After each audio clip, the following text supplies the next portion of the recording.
there's a lot of hope riding on Paul Skenes.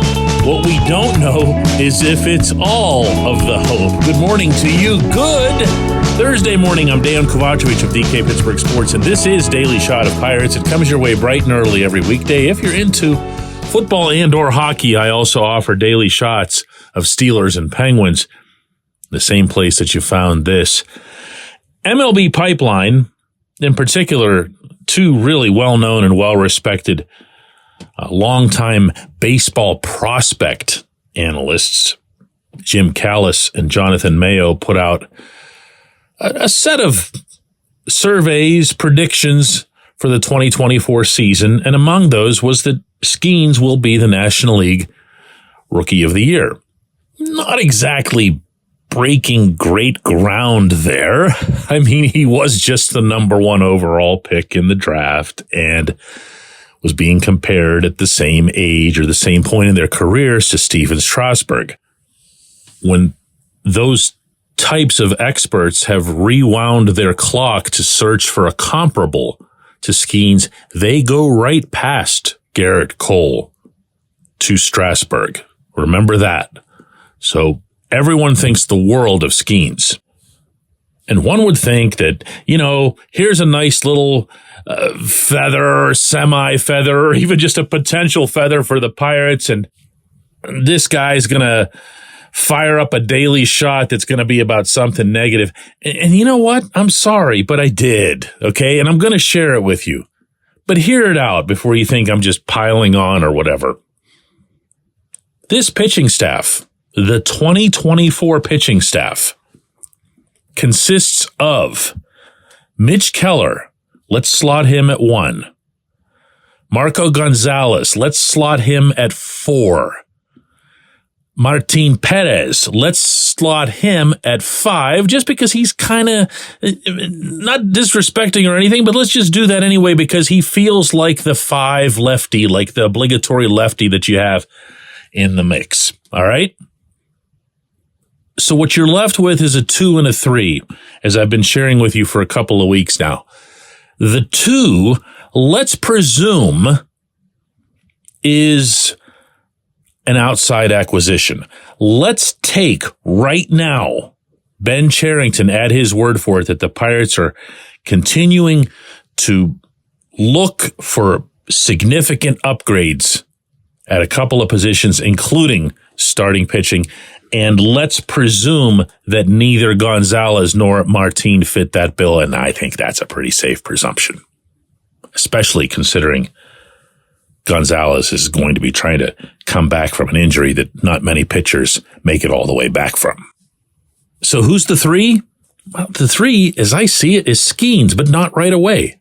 Because it is going to take Skenes time not to produce the results or the wow factor that you'd want, but to build up into a regular major league rhythm. How often he pitches, how many pitches he throws per outing, and all that other big boy pants stuff that's very real. And you will not, I can promise you this right now, hear me going back on that in 2024. This is an extremely unusual situation. This is not something that you can compare to how long they kept this pitcher down or that pitcher down. This is someone coming right out of college, basically, and a few months later being in the majors. So where are we at here? We have a 1, a 2, a 3, a 4, and a 5. Now, of course, you're going to need your depth guys. We can just kind of ignore that for the moment. It's not like Cherington can. And even there, you've got, your Bailey Falter types and whatever, okay? So you probably need a 2 and at least a stopgap 3. You following me now? It might be a Falter. It might be someone in that mold. But you do need a stopgap 3. And you know what I take from all that? Yeah, this is what I take from all that. It's been 5 years under this front office. Cherington, Derek Shelton, Oscar Marin, the whole way down the line, everybody that's involved in the pitching process from top to bottom. 5 years. And they're spending this offseason, and probably the bulk of whatever cash they're being allotted this offseason, to go and acquire these pitchers elsewhere. Everybody except Mitch Keller, who they inherited and who was fixed by an outside agency, and Skenes, for whom they had to be the worst team in the world to have the rights to acquire him. Every other pitcher in the big league rotation or in the running for the big league rotation will have come pretty much on a shopping trip over one winter. I share this with you guys a lot. I say, don't listen to what they say, watch what they do. So when they say that they believe in their young guys and they believe that they can still get something from Roansy Contreras and Luis Ortiz and a bunch of other guys, Quinn Priester, when they say that, they can get, I'm sure, a room full of nods over at 115 Federal. But what they're doing is they're telling you we don't believe in a single one of these pitchers to be part of this rotation the way we're designing it. And if you want to be somebody who throws into the argument the 700 guys they've had go through Tommy John, you can do that. You can say, wow, rotten luck, Johan Oviedo and Mike Burrows and Max Kranick and Vince Velasquez and JT Brubaker. I'm sure I'm missing a ton. But to some extent, you do hold the teams themselves accountable when there's that much of a wave, especially when it's as massive a misfire as it was in Oviedo's case specifically. They really blew it with Oviedo. They have to know that. And what their actions show is that they don't project in any way Contreras, Ortiz, or any of these guys to even be in contention for a rotation spot going into the 2024 season, and or they don't believe that they have the capability / personnel to fix any of them. Wow! When we come back, J1Q.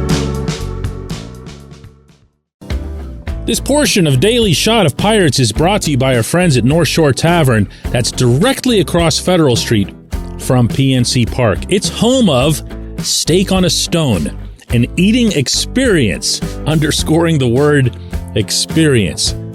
The steak is brought to you partially cooked on an 800-degree stone, and you do the rest. It's a ton of fun, it's a great meal, and it's a baseball atmosphere like no other in Pittsburgh. North Shore Tavern, right across Federal Street from PNC Park.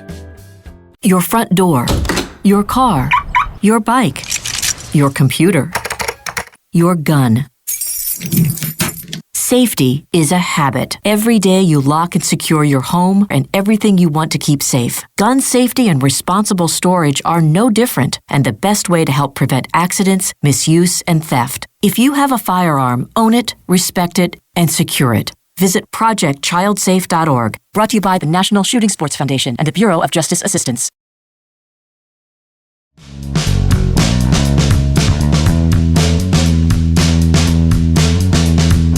Today's J1Q comes from Mike, and it's in regards to yesterday's lead subject here on Daily Shot of Pirates. He says, DK, I believe the case of Rowdy Tellez could be a litmus test for this organization. It's easy to sign a non-tendered free agent to a one-year prove-it kind of deal for a pittance amount like $3.2 million. But what if this platoon idea works and Tellez hits 20 to 25 homers? Will this management and ownership, knowing that there's no heir apparent at first base, be willing to sign Tellez to the 3-year, $27 million deal that he'd likely ask for following such a productive season? Mike, my belief, anytime we're discussing the Pirates and money, is to back all the way off and think about what you've just brought up. With one exception, and that is the long-term extension for the in-house player who's proven himself. Now, if that sounds a little bit contradictory or even hypocritical, I don't care, because my stance has precedent on its side in both directions. One is that they don't usually do the kind of deal that you're describing. Otherwise, Carlos Santana would be here. Carlos Santana never would have been traded. Carlos Santana definitely would have been brought back as a free agent. So if they were the types that were looking beyond 1 year with anybody, they'd be keeping guys like Santana, like Rich Hill, like any number of other examples that I can put forth. They haven't done that. They tend to identify the term that they want out of somebody. They use up the term, and then that's that. Then they move on to the next player who's somewhere in that price range or lower, and they fill the hole. That's what Tellez feels like. Tellez feels like he's filling not even a complete hole, but something of a platoon hole. Now, a platoon player who plays most of the time he's a lefty facing right-handed pitchers, and most pitchers are still right-handed, but still that. So if he goes and gets it done, even if he becomes some kind of folk hero and he outdoes the 20 to 25 homers that you're maybe generously assigning to him, no.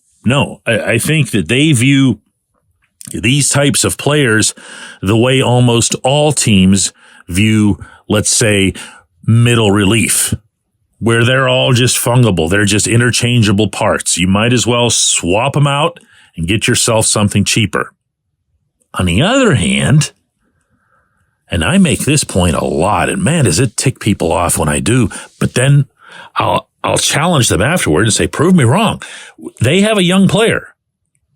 They have a player who they've brought up, who they feel has become something while in Pittsburgh. They've kept that player. They've actually been doing that for a while. It predates this management. One of the contracts that everyone forgets about now, and for all kinds of very, very good reasons, is the Felipe Vasquez extension. Before Vasquez, they were signing other guys to extensions, to longer-term extensions. They did it with Starling Marte. They did it with Gregory Polanco. They did it with Andrew McCutchen. They didn't do it with Garrett Cole. Cole is a Scott Boras client, and Boras always, I don't want to say instructs or orders his players to test free agency, but he twists the arm pretty good. And Cole was never going to stay in Pittsburgh, not because he didn't like it, but because he's got Boras for an agent. And obviously it's worked out pretty well for all of those guys, not the Pirates. But here, now, in this environment, you've got Brian Reynolds wrapped up. You've got Brian Hayes wrapped up. I believe that this winter you will see both Mitch Keller and David Bednar wrapped up. That's a positive trend. Heck, maybe they'll even try one of those crazy Tampa Bay extensions with Paul Skenes. I don't know. But it's a weird but real split in terms of how they do that. They are pretty much money in the bank at this point for keeping their younger guys. I appreciate the question. I appreciate everybody listening to Daily Shot of Pirates. And we're going to do another one of these tomorrow.